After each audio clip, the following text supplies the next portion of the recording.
when we were talking about the R34s the other week, when we were talking about how the price has gone up and it feels like that we're never going to really own one. Yeah. You know, I was thinking, how do you get ahead of that curve? You don't. What do you mean you don't? You don't. I think that there has to be some kind of way where if you have a speculation that a car is going to eventually shoot up in price, there has to be a moment where you say, now or never. Speculation is by like buying stock. Better judgment, I should say. Is that fair to say, over speculation? I don't know. I think that there's a fair amount of cars out there that you can easily see will appreciate in value. How much and what their cult following ends up being, and as far as if it turns into that, you know, Tesla stock, or if it turns into, you know, that Amazon stock, or if it turns into the equivalent of in car worlds, you know, R33s, 34s, stuff like that. You know, I don't know. I mean, I think that there's some cars that have some of the signs that will lend itself to be, you know, some of those hot cars in the future. I know, and those are all the cars that I am starting to eye right now and be like, I gotta get these on my radar. Like, but look. So let's talk about this stuff, because when we talk about cars that are collectible, there's going to be that range of cars. Like, I think about it perfectly. 2G Eclipse, like I used to own, and you know, 2G GSX and stuff like that, right? Those are cool cars. Galant VR4s, 3000 GT VR4s.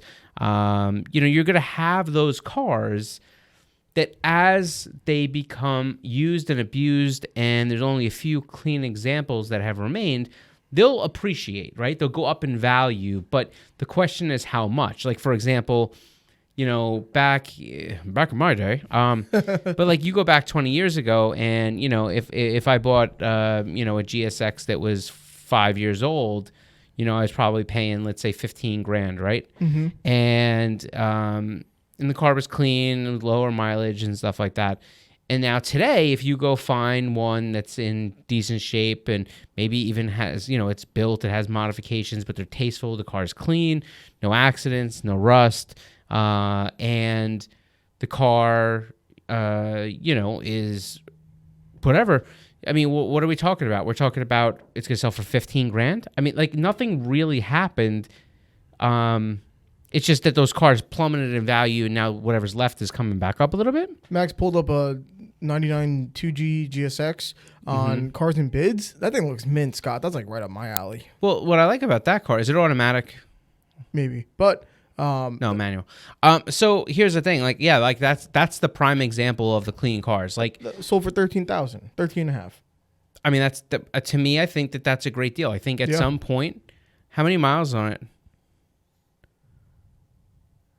89. Yeah, that was a good, to me, that's a good deal. And I think that you're going to start to see, the only thing that bothers me is this is Barcelona Red Pearl. And I think that is not Barcelona Red Pearl. Yeah. Maybe it is. It might be. I mean, that seems like something like, wow, that if that was in front of me, I probably would have said, oh, I should just get this. Like, it's now or never. Yeah, I'm concerned that car was painted though. Maybe. But you see the front bumper? There's on the front bumper, there's that area like where people put front mounts. You see where the license plate is? There's that bar there. Uh-huh. I don't believe that was painted on most of the cars. I think that was a black. It was a black two-tone, the same as the fog light covers. Mm-hmm. That's how it was on my bumper anyway. Anyhow, bottom line is, yes, like that would be a good example of a car that will appreciate. But like, will that car, you know, even 10, 15 years from now be worth $18,000? You know what I mean? Like, that's not the car that I'm thinking about. Well, the Eclipse in particular always has that kind of Fast and Furious, propulsion behind it. Yeah, but like, think about it like this. All right, if that shared the same spotlight and had just as much time as the RX-7, FD RX-7, and the an A80 Supra. Okay. Right? Both those cars have outvalued the GSX by a ton. Yeah. Well, the RX-7s seem to be pretty fluctuating in price of what I see out there. You know, I think what makes those cars hard to deal with is the fact that they're not super friendly to work on in the sense of, like, you got to really know about rotaries to really do rotaries right. Yeah. Right? I mean, if it was me, if I was able to get my hands on a FD, unless it was mint, I would be looking to swap the engine. Yeah, I mean, if I find myself a clean FD, here's the thing. See, that's beautiful. All right, so that's a clean. We're looking at a clean 93 FD RX-7. It's a 66,000 mile car, touring package. So that's going to have the leather and all the little options. It looks fairly unmolested and unmodified. It's beautiful. It's a good condition. And that car sold for $40,000. I think that will continue to happen. Those cars are right there, but I don't know that I think that those cars down the road are going to be, $100,000 cars. I think they may like the R34s, and Yeah, I don't think they're going to skyrocket. Yeah, I mean there are some cars that have been on my radar. Like in particular, I've really been looking pretty hard at the M Roadsters and the M Coupes.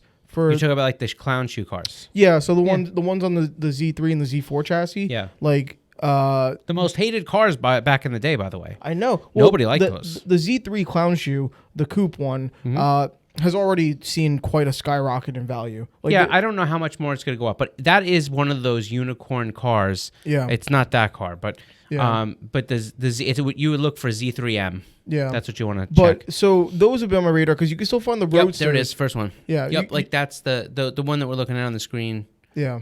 That's something that that's what I'm trying to get, especially with the 2002s. Yep. Because they come with the S54 motor. Yep. Like, I want that really bad, and you can still find the Roadsters for reasonable prices for the most part. There's a guy selling one in Brooklyn right now with less than 60,000 miles. But you're talking about the convertible now. Yeah, but I'm cool with the convertible. I'm A-okay with that. That's not to me. That car's not going to appreciate like that. I think it will. I think that being able to find a small little convertible with 300 plus horsepower is going to be a really rare thing.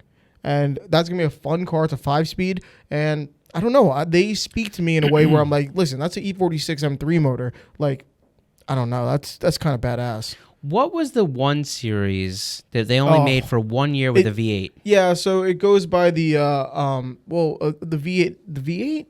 What was the V8? There's 1 year. No, they have a 1 Series M Coupe that was made in 2012, and that thing is it should be a V6 twin turbo. Okay, that was the only year they did that, right? I think it was only 2012. Oh, this is a 2011 on the screen, so I think it was only 11 and 12. Okay, I remember there was Which is this car? This is the car you're talking about, right? Yes. Yeah. The 1M. I think these are. I'm pretty sure that there's 1 year that they made, and I think that car will end up being super. Oh, totally collectible. Yeah, because it's such an odd 1 year type thing. That is. I'm pretty sure it's a V6 twin turbo though. Okay. Yeah. I for some reason thought there was 1 year where there was a V8 for the 1 Series, like in one particular model, and again, it could be the 1M. Cool. But yeah, those are absolutely badass. But yeah, Max? What engine is in that 1M that you're looking at? You can take a look. The M Roadsters and stuff like that, like they're and the Z4 ones, which are more modern. Like the prices on those are not. What does it say? Not up there yet. This is a. Well, it says 6-cylinder twin turbos. Yeah, you got it. Yeah. So basically, yeah, I get you. The E92 M3 was with the V8. Got it. So anyhow, bottom line is, so I think that there's some cars like that, but then but there are some cars that have a shot at really becoming the, in 20 years from now, becoming the super expensive, like ramp up cars. Yeah, here's one that I don't know if you're going to agree with or not, but we've spoken about before on how the Evos have gone up in value. 8s are going up, 9s have gone up, and now we're seeing 10s start to go up. I don't know about the 10s, but they are starting to go up. If you find low mileage condition, not automatic 10s, they're going up in value. I don't know, but I think something to follow will be the Subaru STIs. I don't know that I think that the STIs are going to go any more than the same way I think that Evo 10s would go. I think they're a good comparison. I think you have maybe, like I can see some years, like the 2000, maybe the, what do they call the version, right? It's drawing my blank right now. Right after the Bug Eye was the Blob Eye. Mm-hmm. I think you could probably find the Blob Eye STI, see some value. That was really the first one that we had in the States. Yeah. And the earlier ones were ones that didn't even come with radios. Yeah. Like I think you could see some of those really take on some value if you have the right trim packages and colors and stuff like that. I'm not sure that you're gonna find any love that. for the Nighthawks. No, The Hawkeyes. Nighthawks. Hawkeyes, yeah. The Hawkeyes. I don't know that the 2013 body style, that area with the hatch and stuff like that. I don't know that's gonna do it. That's like my favorite. That hatchback is my favorite. I know. I can tell that would be your favorite. I love that one. But I'll even You're be in for some weird stuff. No, I'll be as bold to say that even the last generation of the STIs, I think those are going to go up in value, which were the 15s to 21s. Those I think are going to go up in value, being the last year of the STI in the States. And maybe. I don't know. I just think that, listen, when that... I think they're going to hold their values. I just don't know that they're going to shoot up. No, well, that car new was probably sitting somewhere around like 38,000 MSRP. And I think that in good condition, low mileage, those are going to outsell the MSRP, no problem. Okay. I don't know that's going to shoot up. I think that cars that I think that if you go down the road 15 or so years, I think the clean examples of Nismo 350Z and 370Z may have a shot at it. Yeah, I think that's definitely fair. I mean, they're really desirable cars, Yeah, I mean, look, the 350Z is a hard one for me because I own 350Z, and the truth is there really wasn't much else that came with the Nismo that my car didn't come with. Now, I will say that what really does a good job with giving it that fair chance to escalate in value is the fact that being a Nismo edition where it's numbered and the whole thing, that does lead itself to be a very specialty car. Now, I guess I didn't know this, but so for the 350, there was a Nismo edition and there was also a track package? Or they're two separate things? Two separate things, yeah. Oh, wow, okay. So what did the Nismo have that the track package It had the wild bumpers, mm-hmm. right? The front bumper I like. I wish it's like I an could aero get that. package. And then the rear bumper is that wild, has a shelf on it in the rear kind of thing. And it's badged. It does have different color inlaid. It's like red inlaid seats, red inlaid seats, red stitching. Is it the same brakes as the track package? They probably didn't change that, nope. right? Yeah. So there's really nothing, and there's a couple of bracing. Like in other words, in the front and the rear of the car, there's these like shock stabilizers. One's in the trunk in the rear, like where the spare tire would be against the part where it would go across, goes all across the trunk. Yep. And then the other one is actually on the front lower rad support. It ties the core support together. And then in addition to that, there's a secondary That's strut what the bar. bumper looks like? Yeah. Wow. I don't think I've ever seen one of those on the road. There's a second. Yeah. And that's kind of what I mean by there wasn't really a ton of them out there. So when you find them, and those cars right now, you can get those cars for $25,000, right now. So I think, you got that. Oh, they give you a nice little numbered plaque. Yep. It's there. Makes you feel special. I mean, if maybe, but like the Nismo in itself, it has a good bumper, stuff like that. So I think that this car will appreciate, especially if it's in a stock form, clean, stuff like that. And the 370 will definitely follow because the 370 Nismos are just badass. I think they have a chance at it. I mean, let me tell you what I think hurts the chances of the 370Z Nismo. They ran for 10 years.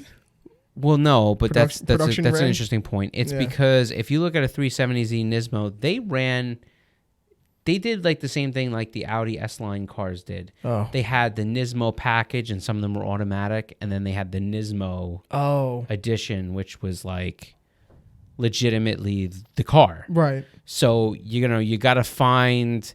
So anyhow, I don't know the 370. I think, if you find the right one, I think some trims and some packages and some option levels could go up. But I just don't know if they're going to skyrocket. I kind of feel like the 350 might have more of a chance just because it was like maybe a little bit more rare. They didn't make it for as long.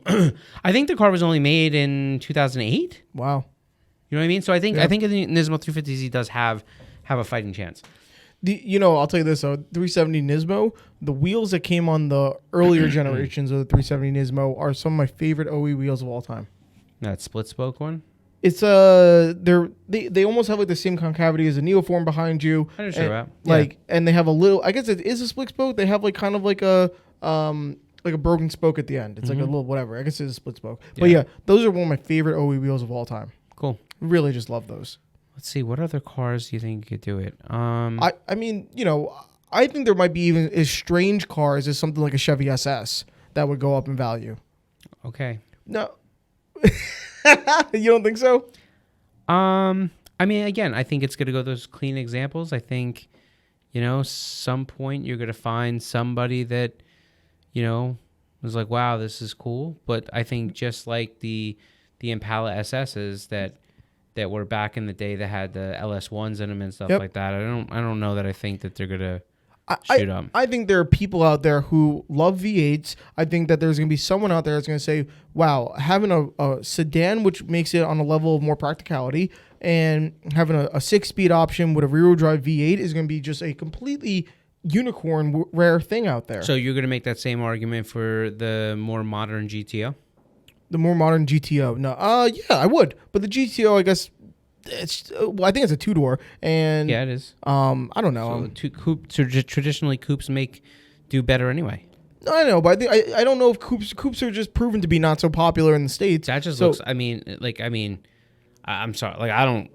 But you're doing Pontiac versus Chevy. I don't know, but what? It's the same thing. Yeah, okay, but I don't know. I think the 4-door on the Chevy SS would all right. be So I get it. I get it. Not the 2-door sports car that looks like a Grand Am. You like the 4-door police car. Yeah. I got you. Okay. Yeah. I listen. I think it's gonna be a car that's gonna be so unique in terms of specs that it will just end up being appealing. And there's not a lot out there. I don't know. All right. If you found this in good condition, I would be like, that's cool. All right.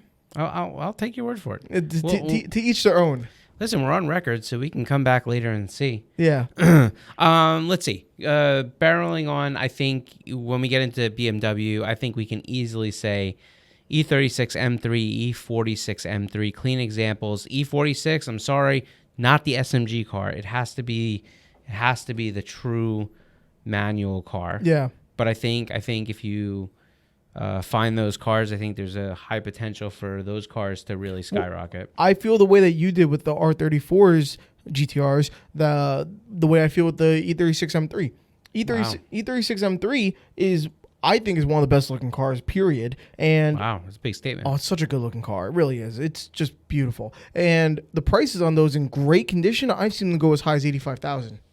Yeah, I mean some of the really clean original M3s for the E46s they're E36 though. E36. I'm sorry. That's what I meant. E36, I've seen them go as high as E46s are starting to climb up there too. I like the body style of the E36 better, but and I'm more of an E46 guy. Fair enough, but both of them are going to rise. I believe so. I believe so. But that's what I'm saying now. Like when I was younger, anyone driving around the E36 M3 was like, damn, that's the man right there. And the prices, and you could look at them and you could be like, maybe in a few years I can get one of these. And now I feel like it's been a decade and I'm just like, not going to happen. You know what I should have followed up when we were doing the American stuff over with your police cars? What was that? I should have followed up with Corvette Z06, so C5 Z06, C6 Z06. Yeah. Eventually C7 Z06. We're talking about, I think they're really going to become collectible pieces. And then the most specific one that I think is going to gain just overwhelming amount of traction at some point is going to be in the C6 vintage. They had the ZR1 for a few years. Oh yeah, the supercharged with the clear with the clear hood, carbon, that and was all so that stuff. badass. So I really want that car. So it's kind of not fair to say a Corvette in the sense of it's a cult car, you know? Yeah, but like here's the thing. Like we've talked about this before. What makes cars skyrocket in value like that has to do with nostalgia, right? And I think that even those years, you're going to start to see people in my age bracket, a little bit older, a little bit younger, right? Mm-hmm. Good age gap. That as they come into expendable money, I think they're going to try to snatch up some of these cars because their fathers drove them. Yeah. Or their fathers wanted one, or they wanted one as a kid, or they saw a thing at a car show. Like, that's the kind of nostalgia that I think is going to take some of those cars. And the ZR1 has the low numbers and the really cool, desirable packages to make that something that you'd want. I think there's a level of class with it, too. You know, I think whether you're younger or get older, I feel like there's never a bad time to drive a Corvette. You know, I mean, listen. I like Corvettes. And I know it's Most years. I know it's kind of like a blank statement of what I just said, but I think there might be an age limit ticker on like how old can you be before it's kind of weird that you're pulling up and maybe like a modded out S14. You know? Yeah. You know what I mean? No, like, I do. Like, but you see a 70-year-old guy pop out of a Corvette, you're like, hell yeah. I do. I understand what you're saying, and I agree with you. And I think to an extent, though, because here's the thing. Let me put it this way. All right, R33 GTR. Yep. Let's say even 20 years from now. So now you're six. Let's not use 20 years. Let's say you're 60. Yep. Okay. And you get out of an R33 GTR. You know it's a valuable car, right? Yep. That's not the question. And it's modified, it's hooked up, and it's got the loud exhaust, and you know what I mean? Like, you embarrassed a little bit? No, it wasn't a US market car, so I think that'll always hold true. Just stay with me for a second. Are you embarrassed a little bit that it's modified and you're getting out and it's loud? No. No, he's not. That doesn't do it, right? No. Because I was gonna say, like, now take that car and just make it completely all original, unmolested, and like, does that go away? And I think it would. Because then you're driving a collector's car, right? I know, but it's a little bit of a weird example with the R33 because no matter what or how old I am, it's gonna be cool driving an R33. Yeah, but that's what I'm saying. Like, just because you think that's cool. Like, here's a good example. I want one of these cars. I'd pay a tremendous amount of money for these cars. My wife looks at them, and her thing is like, I don't get it. It's an old Nissan. It's an old Nissan. Right. And I'm like, yeah, but like, it's a GTR. She's like, okay. Yeah. Not that she doesn't understand. She understands, but she's like, but if it wasn't rare and you can go buy one for 10 grand, would you care? I'm like, yeah. Yeah, I would. But like, the truth is, she's right. There's a level of psychology in it. Like, what if they were just all over the place? Would I care? I'd still own one. Everyone has one. You're just like, I don't know if everyone has one, but no, like, but I'm saying, if they were everywhere and everyone had one, would you just be like, I'm over it? I don't know. You know what? No, I wouldn't. But me either. But I'm the same guy that would go, even with Galant VR4s going down. They're going up a little. They're going up for the really clean examples. But what I'm saying is that car was not an amazing car as far as its build quality. I mean, they're all rusted and different things like that. But but I would still buy, even if I had to spend 10 grand for one, I would still buy it and enjoy it. And everybody else would look at me like I'm driving a beater. Listen, I don't know. I look at countless models of cars out there, ones that I try to look for cars I've never heard of and cars that whatever, and I just say, wow, what is this car about? And I want to learn about it. Yeah. I've never, ever looked up a Galant VR4, ever. But that's fine. You don't see them for sale. You don't see them on the road. But that just proves my point. I guess so. That, like, it's one of those cars that I think is super cool that I would drive around and everybody else would look at it like it's a piece of crap, and I would feel like, oh, this is a great car. You know? Yeah. Like, so I think it's perspective. So here's a Honda that I think is going to do it. I mean, I think you're going to see that the FK8 skyrocket at some point. I don't think so. Really? No, there's a lot of them. They're out there. They're easy to find. When you say there's a lot of them, how many do you think there really are? I don't know. Probably over 10 grand. 10,000. Not 10 grand. Max, pull FK8 Civic Type R numbers up. See what you got there. The car ran for number of years. Yeah, 17 to 21. 2017 and 21. I mean, it's a fair amount of time. I don't know how many cars. No, that's not right. 47,000. 20,000. 20,000. I said more that's than a 10. lot. Yeah, it's a lot. That's what I'm saying. There's a lot of them. They're right. really out there. All right. Might take a little bit. Those cars are really available. But yeah, people are really still clinging to that value thing. Yeah. You know? Well, no, on the new ones, but I think the FK8s, you can start finding them for less than 30 grand with high mileage. Clean Toyota MR2s SW20s. Oh, yeah. I mean, well, the value is already going up on those. 100%. But Yeah. what I think you're going to see those cars down the road be like the expensive. The gem. The like not a super price, but I think it's going to be up there to the point where people are going to say, "Man, can't get those cars." Oh, I'll fire one back at you with Honda Prelude. Which version? The one that came with the H22A, the late 90s, you're late talking about 90s like one. 9701 Yeah. Prelude. Yeah. I think it's going to be right there with the Eclipses. I think you're going to find the Prelude to this day. Well, there was a Prelude SI, by the way, which will probably, or the SH. There we go, whatever it is. And the Prelude is such a weird car. Of like, why did they make this? You know, they'll go up in value, but they're not going. To me, this isn't going to be the skyrocket example. This is going to be the same as, a clean EP3. Yeah, if the Preludes had better handling, I think they would have gone up in value. I don't think it's that. I just think it's like those cars, like even when they were, really high in demand, which was the years that they actually offered them, they were their sports car basically. Yeah. Like I just don't think, like that's when they were the most expensive, and they really haven't ever found their way back to it. The car was fast-ish, quick-ish. It wasn't like crazy. A lot of people didn't build them like that. Yeah. Just, it was close. Just no cigar. I think it'll be a good one. I got Max has to bid on this car, 2005 Honda Civic Si EP3. Yeah, all right. Well, you bid.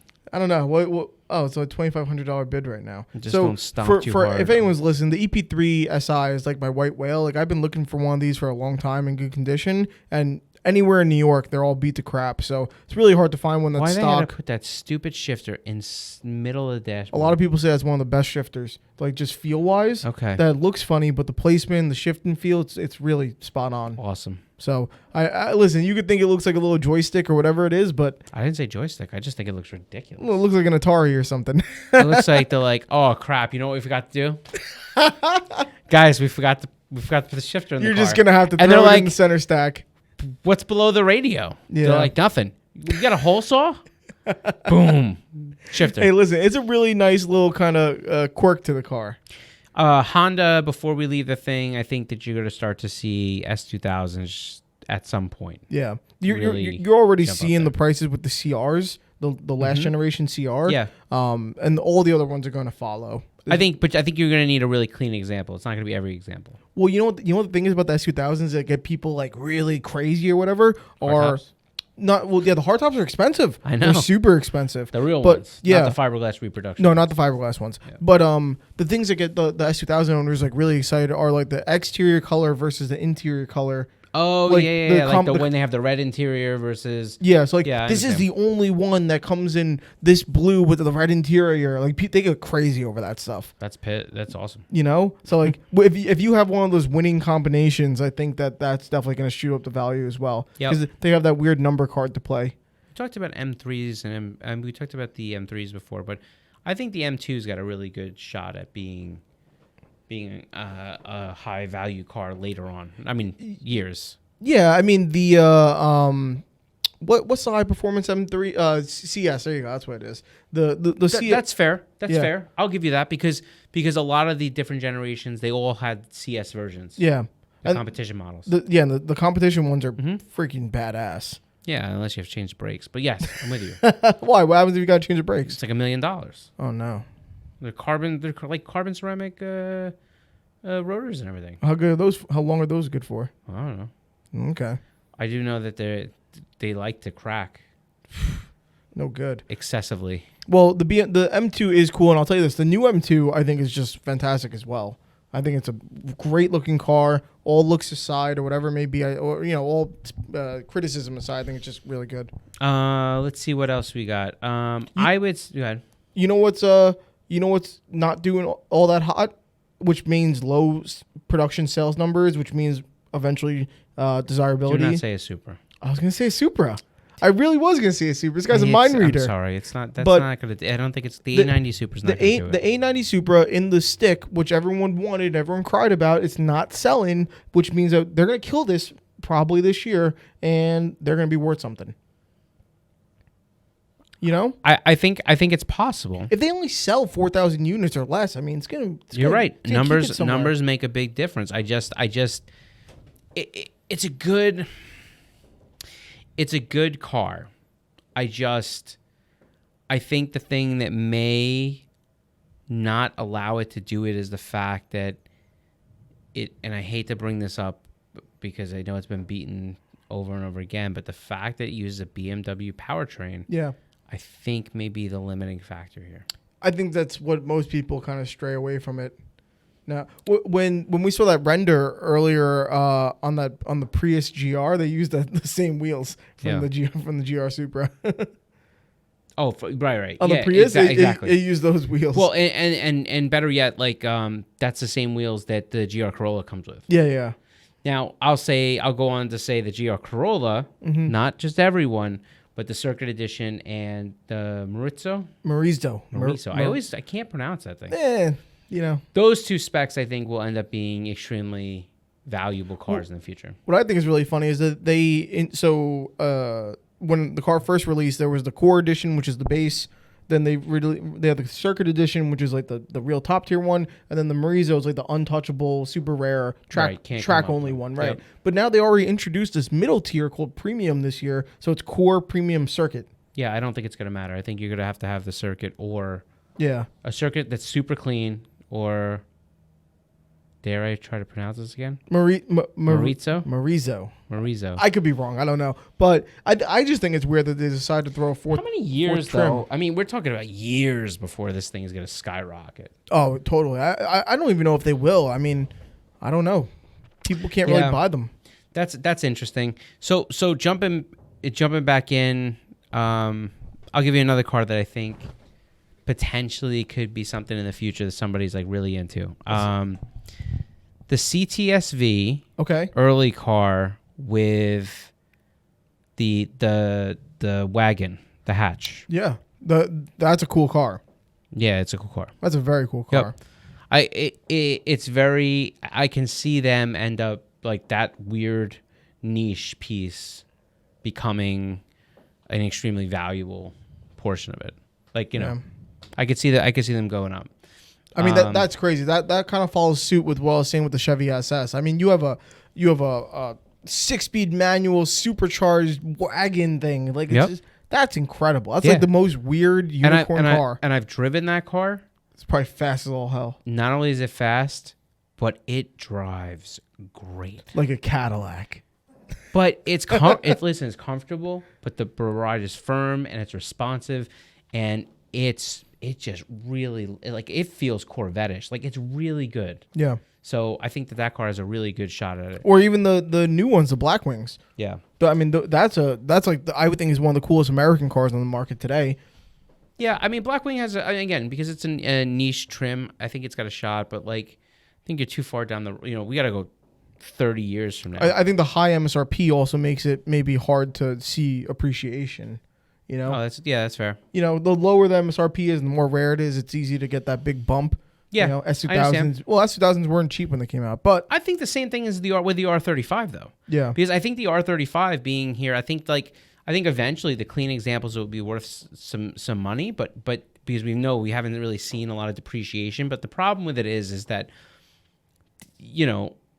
buying them right now, you're still buying them for a high price. So you for it to quadruple, you'd really have to see them become the rarest of the rare. I don't know that's going to happen for a very long time. One of my cars, my Speed Miata, like the Miata's a cold car. Yeah, it'll always be a cold car, and I have one of the only like unicorn type of cars with it. But I don't know if it's ever going to really appreciate to maybe what I would hope, or if I just keep the car. But I have a pretty good example of a possible appreciating guy there. Yeah,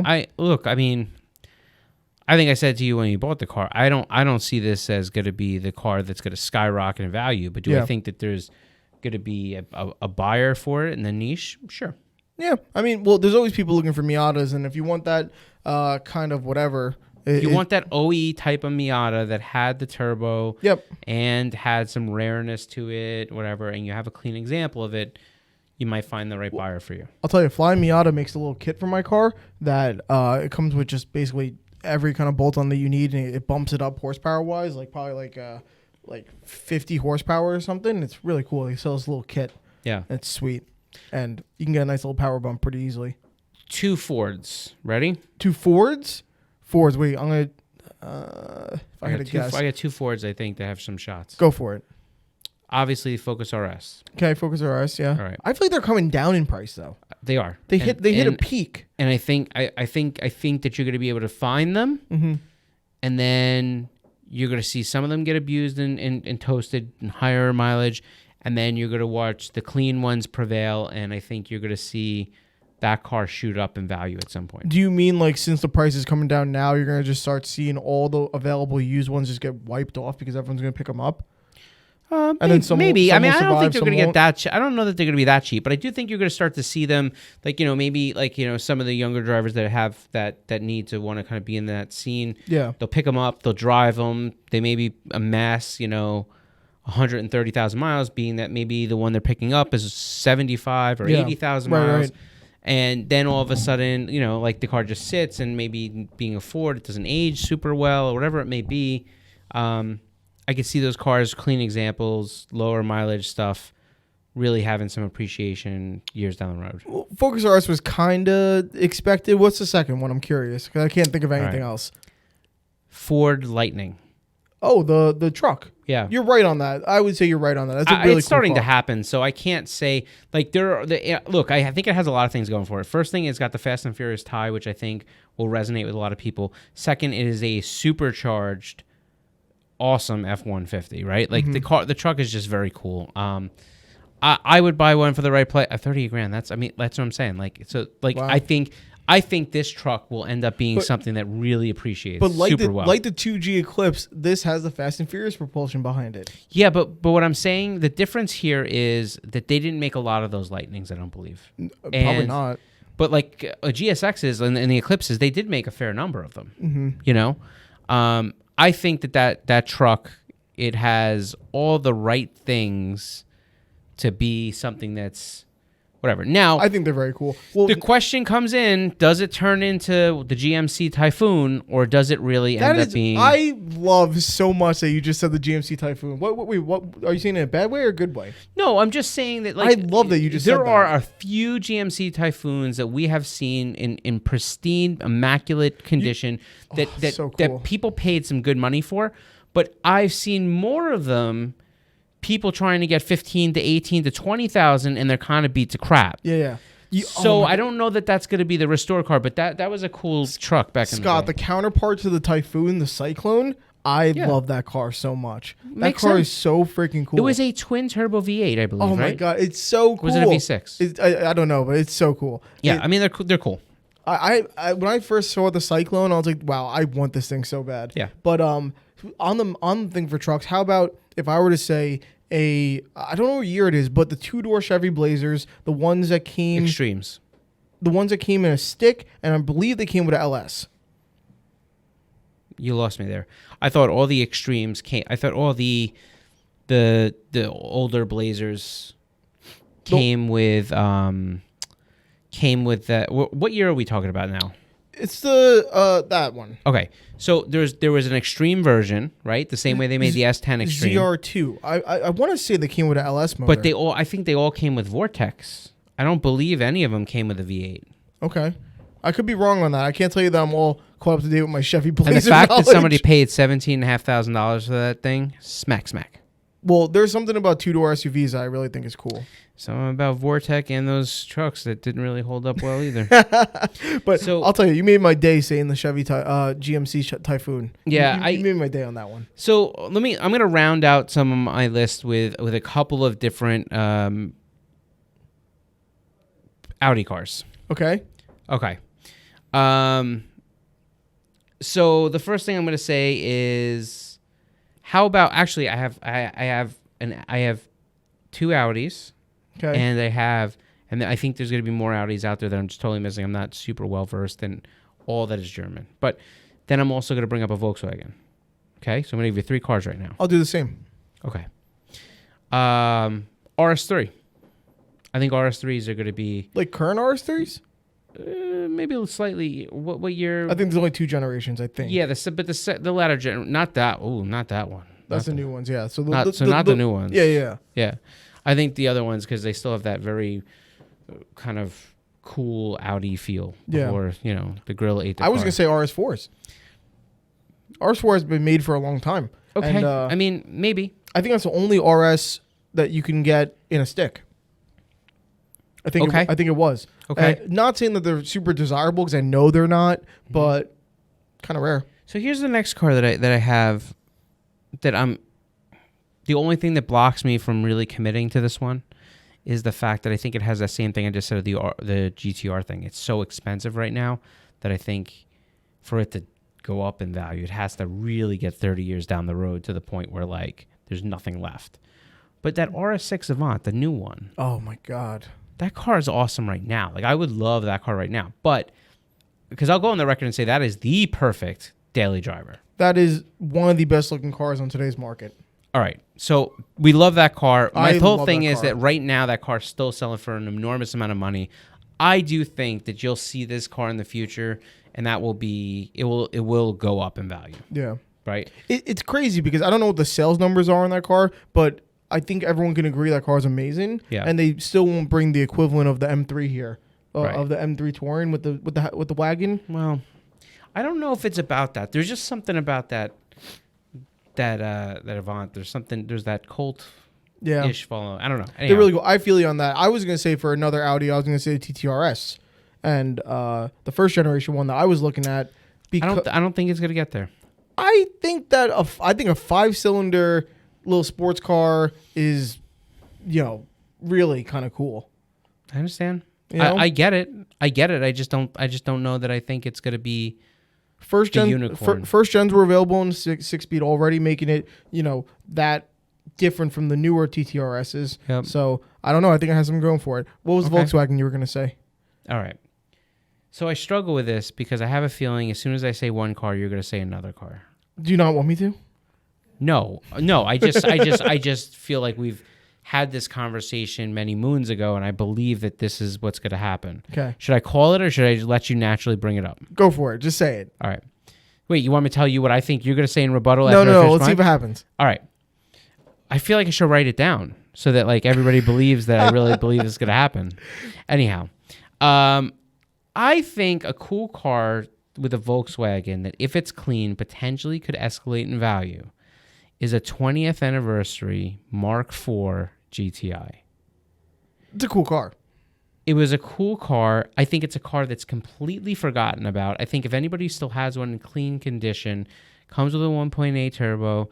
It has the interior was the best part of that car. I don't even know what that is. Max has a 337. That's a 337 I've edition. never even heard of that. Those are probably the same type of year vintage and stuff like that as the 20th. But I don't. I've never even heard of a 337 edition. What is that? So a 337 edition was in the same type of thing. I can't tell you the major difference, yeah. but like I will tell you that those were right up there in that cool window. He just had on the screen that Mark IV, GTI makes me think of R32 Volkswagen. Well, then that's what I thought you would say. Is R32? Yeah. I figured you were going to rebuttal right away. Well, all right. That's kind of one of the more obvious ones, though, because these cars... All-wheel drive, yeah. And these cars are already going up in value. Yeah. And I've said before on this podcast that I can't believe how well the Mark IV body style aged well. Yeah. I thought it was the modern, ugliest car. Yeah, but here's the thing. It's because it's the modern retro. They did such a good job that I think a lot of people couldn't see. Aged If you look at like the Rabbits and the Mark Ones, and Mark II, like this car really does capture all that very, very well. So yeah, the R32s, 337s, 20th anniversary editions. I think that you're going to see these cars because look, like that one sold for $12,500, right? So I mean, granted, it was in July of last year, so it was 6 months ago. But my whole thing is like, hey, listen, you got this car now, right? $12,500. I can see this car being worth 30 or 40 grand down the road. You know how these Volkswagen guys are. Well, because it's got the right amount of nostalgia. Like I'm just telling you. Well, not even that, but also at its very core, it's a really cool car. Right. Like really, at its core, it's just really a cool car. I agree. But yeah, I feel you on that. You said you knew I was gonna say R32. Yeah, I like the R32s, man. I really it's do. not that I don't disagree. I just felt like that was like people were gonna be like, oh yeah, of course. Well, even the Mark V R32s, I'm sure are gonna start going up in value, which I know are less desirable. But I'll be honest with you, I don't care for Mark Vs. You know what? Max nailed it on this one. The Corrado is, I think, is one of the best looking Volkswagens of all time. That is there was two versions of the Corrado, right? A freaking DeLorean. It looks so cool. There was the supercharged one, and then there was the turbo one, right? I didn't know there was a supercharged one. I thought there was only a turbo one. Maybe there were only turbo ones. For some reason, supercharged. There you go. There's one. Oh, you're spot on. So, but yeah, no, those were cool cars too. I don't know that they're gonna be on the radar for there. It might be super niche. Wow, that's sold for $27,000. I think so. That's There's a possibility there.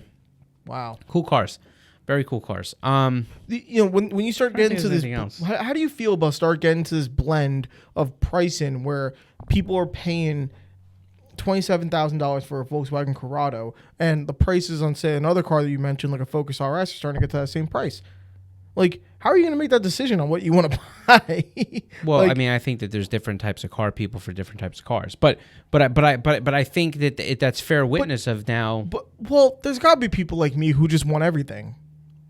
You know? Yeah, I want everything. I want everything. Like, I literally want everything. So, like, I don't understand how I'm ever going to be able to choose with so many options falling into my budget. And, like... So here's what... Do you know what my nightmare is? No. My nightmare is that I'm not going to have enough money and I'm not going to have a garage big enough by the time these cars are still affordable for me. Like, I really, like, when I say to you it stresses me out, like, I'm not joking. Like, I know that, like, it could sound funny. It stresses me out. There's nights where I'll start thinking about it and I can't go to sleep. You want to know my nightmare? I know I'm doing this big back and forth with you on this entire podcast, which I'm sorry about. I keep doing this back and forth with you. Your turn, my turn, your turn, my turn. But you want to know what my nightmare is? Okay. And I told my wife this. My nightmare is a sea of white electric SUVs going down the road, and that's all everyone has is white or black SUV electric EVs, and that's my nightmare. Let me calm your nightmare. Like, you know what would make me feel better? Just a blue car in that mix. But that's my nightmare. But I'm going to calm your nightmare, right? Let's say that happens. Yeah. It's already happening. Okay. But if you do the appropriate things now to secure some of the cars that you really like and put them in your garage, you won't care as much about the people that are driving on the road next to you. I will care about the manufacturers who are not making anything cool anymore, though. They're only making white SUVs. Well, and I think that that's one of the biggest problems that I struggle with when we start talking about cool cars. Like, I think they're all going to go away. It's insane. And I cars for me are far more. They're just like an unhealthy obsession. Like, can't stop thinking about them. Like, there's so many cars I want. And do you know what bothers me more than anything? And I say this with an incredible amount of respect, but I also say it with a lot of hate. What is it? I hate the people that are only buying some of these cars because they're an investment for them. Oh, yeah. And they don't really care as much about the cars. For example, they would be super happy. Like, in their garage, they go out and they'll have, a Lambo and an R8 and all these different cool cars. And then they'll get a GTR because they're like, yeah, they're going up in value too. And people think it's cool. But like, they don't really have that emotional attachment because they're killing it for people like me who really want the car. Like, and I want the car. People want the car so they can show off. No, I want the car so I can hug it in the middle of the night when I can't sleep. Yeah. Like, I want to, and that's the one thing. Like, I love cars. And so, there's so many cars out there. Don't do that to me. That's like not fair. There's so many cars out there that I want, and they're cars that I could here's the thing. Having my Z in the garage, where I'll work and different things. There are nights where I can't sleep because that happens to me a lot. And I'll go outside and I'll just start working on something on the car or whatever it is. And then, an hour or two into it, I'll find myself just sitting in the car like... Nice. Not like because I'm like so happy with the car, because I like the car, but just because it's one of those cars that I really enjoy. Its analog nature with a slight digital, like, it just encompasses everything I love about those cars. So, sometimes I just like to soak it in. Right. So it bothers me that I can't sit in my GTR or sit in my MR2 or stuff like that. Yeah, I just love driving my cars, honestly. Like, I think that's why I can't hold on to a car longer than a year, because I just want to drive. I want to just get the next one and drive it around. Just have fun. You should start a collection of Mazdas. I already have a collection of cars. I just don't own any of them anymore. That's not the same. I know, but in my head, I have my own collection of cars that whatever. Anything else that you could think of that may fluctuate on the scale? I think Yeah, or drop a comment, let us know, because there's a lot of stuff that I look at that I'm like, man, I gotta again get this thing on my radar. Yeah, what cars did we miss? What cars do you think out there that are underrated? And look, there's a reason that we didn't talk about A80 Supras. We didn't talk about RX-7s. We didn't talk about like really too many Evos. Like, I mean, obviously you can make an argument for Evo 5s and Evo 8s and stuff like that. We know they're going up. Take that off the screen. I think that there's we didn't get into GTRs. We didn't talk about the super obvious. The ones that have already taken that big leap. Yeah. And we just know, like, hey, they're never coming down. Never coming down, right? So that's why we didn't mention those cars. So now we leave it to you. What cars do you think will end up being the extremely collectible versions of these cars? I'm not saying you should buy them because they're going to be collectible, but that you would want to buy and you believe will become collectible. Right. Yeah. Don't steal my cars if you're not into them. That's a warning. Shots fired. There you go. All right. Peace out.